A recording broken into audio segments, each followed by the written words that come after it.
Hello दोस्तों, नमस्कार। उन्मुक्त स्टडी सेंटर में आप सभी का स्वागत है। आज हम लोग जो हमारी यूपी टेट की और सी टेट की प्रैक्टिस सेट की जो श्रृंखला चल रही है, उसमें आज हम लोग पर्यावरण में 15वां प्रैक्टिस सेट करेंगे, और जिसमें हमारा आज का टॉपिक होगा शिक्षण सहायक सामग्री। ठीक है, जो पर्यावरण से जुड़ा हुआ है।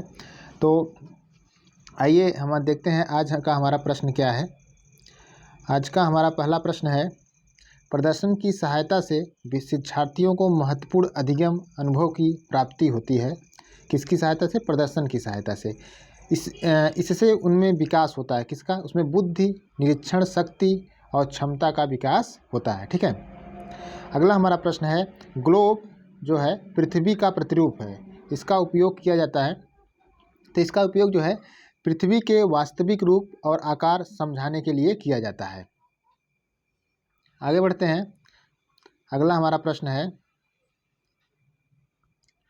पर्यावरण अध्ययन की कक्षा 4 के विद्यार्थियों को उद्यान भ्रमण, किसका? उद्यान भ्रमण पर ले जाया गया। इस भ्रमण का उद्देश्य होना चाहिए। तो इस भ्रमण का क्या उद्देश्य होना चाहिए? उद्यान में मौजूद वस्तुओं, फूलों, पौधों आदि का अवलोकन करें। क्या करें? अवलोकन करें और आपस में चर्चा करें। अगला हमारा प्रश्न है, पर्यावरण अध्ययन की कक्षा में एक शिक्षक चित्र, मानचित्र, ग्राफ, मॉडल आदि का उपयोग करता है, और ये शिक्षण सहायक सामग्री किसकी है? ये दृश्य शिक्षण सहायक सामग्री है। क्या है ये? दृश्य शिक्षण सहायक सामग्री है। आगे बढ़ते हैं। अगला हमारा प्रश्न है, पर्यावरण अध्ययन की एक शिक्षिका अपने विद्यार्थियों को आगरा का ताजमहल दिखाने ले गई। इस भ्रमण हेतु उसका उद्देश्य क्या था? उसका उद्देश्य यही था कि ताजमहल की अन्य ऐतिहासिक इमारतों से तुलना करने की क्षमता का विकास करना। ठीक है। आगे बढ़ते हैं। अगला प्रश्न है हमारा, पर्यावरण अध्ययन की कक्षा में रेलवे समय सारणी को बताने के पीछे उद्देश्य है। तो इसके पीछे सैद्धांतिक तथ्यों को व्यवहारिक रूप में समझना है। ठीक है।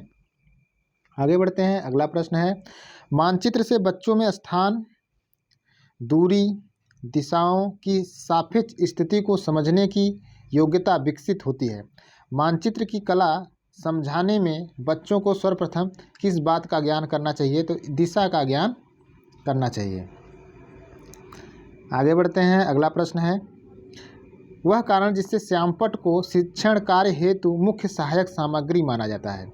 तो किस लिए माना जाता है? तो पाठ के स्तर पर इसका योग्य संभव हो। ठीक है, पाठ के स्तर पर इसका योग्य संभव हो। आगे बढ़ते हैं। अगला हमारा प्रश्न है,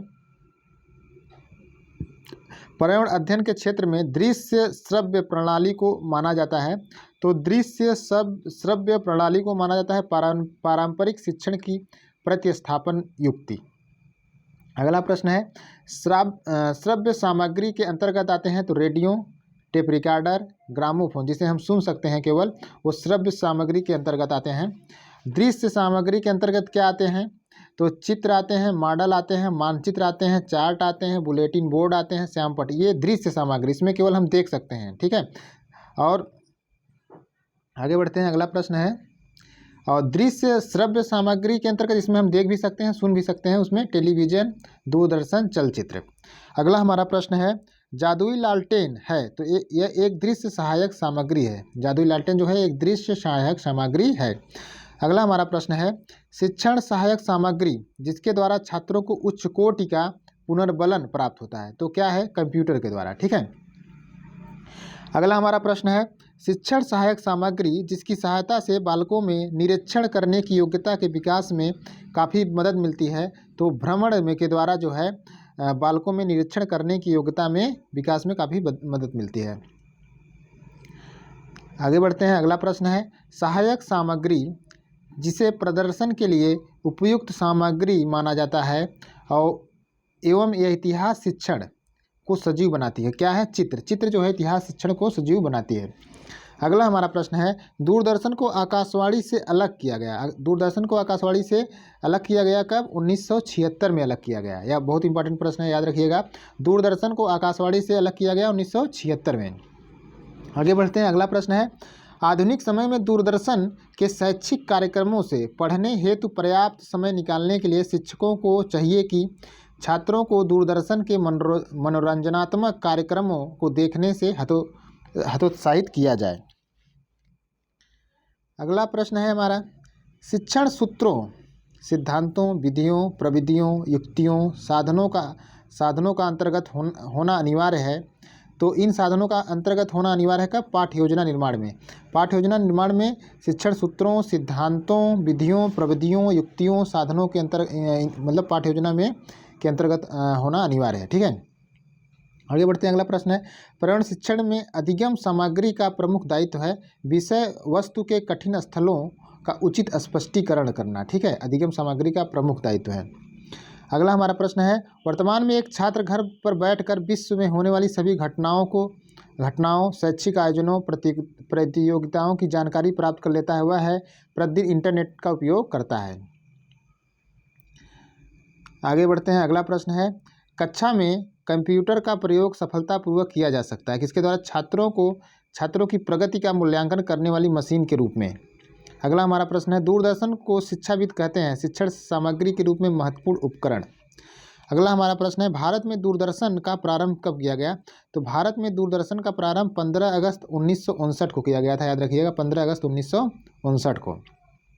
अगला प्रश्न है, भूगोल और दूरदर्शन आकाशवाणी कब अलग किया गया? 1979 को। ठीक है, आगे बढ़ते हैं। अगला प्रश्न है, भूगोल, इतिहास, अर्थशास्त्र, पर्यावरण, सामाजिक अध्ययन जैसे कई विषयों के शिक्षण में प्रयुक्त सहायक शिक्षण सामग्री क्या है? मानचित्र। आगे बढ़ते हैं। अगला प्रश्न है, शताब्दी के बदलने से ही रेडियो का व्यापक अर्थों में एक अत्यंत महत्वपूर्ण शिक्षा माध्यम के रूप में प्रयोग होता रहा है। कथन है किसका है? R.G. रेनल्ड का यह कथन है। ठीक है, अगला प्रश्न है, कक्षा 5 की शिक्षिका के रूप में आप ईंधन के संरक्षण प्रकरण को पढ़ाने के लिए के उपयोग का सर्वश्रेष्ठ पाते हैं? समाचार पत्र। ठीक है, समाचार पत्र के उपयोग को सर्वश्रेष्ठ हम पाते हैं। आगे बढ़ते हैं। अगला प्रश्न है, प्राथमिक कक्षाओं के विद्यार्थियों को मानचित्र शिक्षण के लिए युक्ति सर्वाधिक उपयुक्त प्रतीत होती हैं। तो कौन सी युक्ति सर्वाधिक उपयुक्त प्रतीत होती है? शिक्षार्थियों की सहायता करना कि वे अपने ही संकेतों का उपयोग करते हुए अपने निकटतम परिवेश का मानचित्र बनाएं और तथा वस्तुओं के सापेक्ष स्थिति और दिशा पर ध्यान केंद्रित करें। आगे बढ़ते हैं। अगला प्रश्न है, प्राथमिक स्तर पर चित्रांकन सिखाने से शिक्षार्थियों में कौशल को बढ़ावा मिलता है। सापेक्ष स्थिति और दिशा बोध की जानकारी। आगे बढ़ते हैं। अगला प्रश्न है, 4 भावी शिक्षकों में से कक्षा 5 के विद्यार्थियों के लिए मूल विषय यात्रा पर प्रस्तुतिकरण बनाने के लिए कहा गया। प्रत्येक ने मुख्य रूप से केंद्रित किया।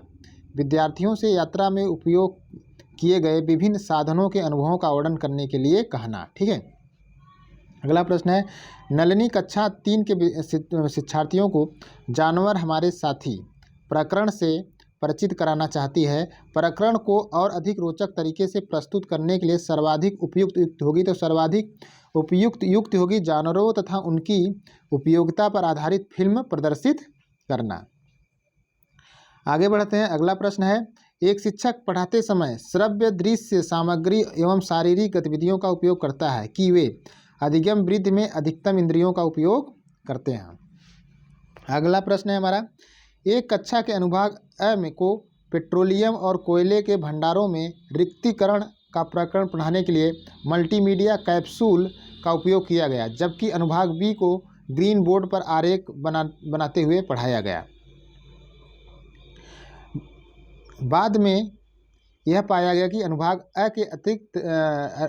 अ के विद्यार्थियों ने एक बेहतर सीमांतक प्रकरण को समझ लिया। ऐसा होने का कारण हो सकता है कि दृश्य श्रव्य सामग्रियाँ बेहतर संधारण के लिए सभी इंद्रियों को शामिल करती हैं। ठीक है, अगला प्रश्न है, बच्चों को विभिन्न प्रकार के ईंधनों से परिचित कराने के लिए शिक्षक तो एक लघु फिल्म दिखाने के साथ खाना पकाने के लिए इस्तेमाल होने वाले संभावित ईंधनों के प्रकारों पर बच्चों के साथ चर्चा करते हैं। तो ईंधनों से परिचित कराने के लिए ये चीज़ किया जा सकता है कि लघु फिल्म दिखाने के साथ साथ खाना पकाने के लिए इस्तेमाल होने वाले संभावित ईंधन के प्रकारों पर बच्चों के साथ चर्चा करते हैं। अगला हमारा प्रश्न है, मानचित्र पढ़ाने के लिए आवश्यक कौशल में शामिल है स्थान, दूरी और दिशाओं के सापेक्ष स्थिति को समझने की योग्यता जो है मानचित्र पढ़ने के लिए आवश्यक कौशल में शामिल है। अगला प्रश्न है, पर्यावरण अध्ययन की पाठ्य पुस्तक में रेलवे टिकट का एक नमूना दिखाना बच्चों को वास्तविक जानकारी से अंतःक्रिया करने का अवसर देता है, साथ ही अवलोकन करने की कुशलता का विकास करता है। क्या? पाठ्य पुस्तक में रेलवे टिकट का एक नमूना दिखाना। अगला प्रश्न है, दोपहर के भोजन के अवकाश के बाद पर्यावरण अध्ययन पढ़ाते समय आप यह पाते हैं कि बच्चे पाठ में रुचि नहीं ले रहे हैं, आप क्या करेंगे? तो पाठ को रोचक बनाने हेतु बहुआयामी बुद्धि पर आधारित दृश्य श्रव्य सामग्री का उपयोग करेंगे। अगला हमारा प्रश्न है, पर्यावरण अध्ययन के लिए आप छात्रों को चैनल देखने के लिए सुझाव देंगे। तो national geography, discovery, animal planet जो है बच्चों को हम देखने के लिए सुझाव देंगे। तो दोस्तों आज का हमारा प्रैक्टिस सेट था, कैसा लगा कमेंट जरूर करिएगा, सब्सक्राइब लाइक जरूर करिए। Thank you.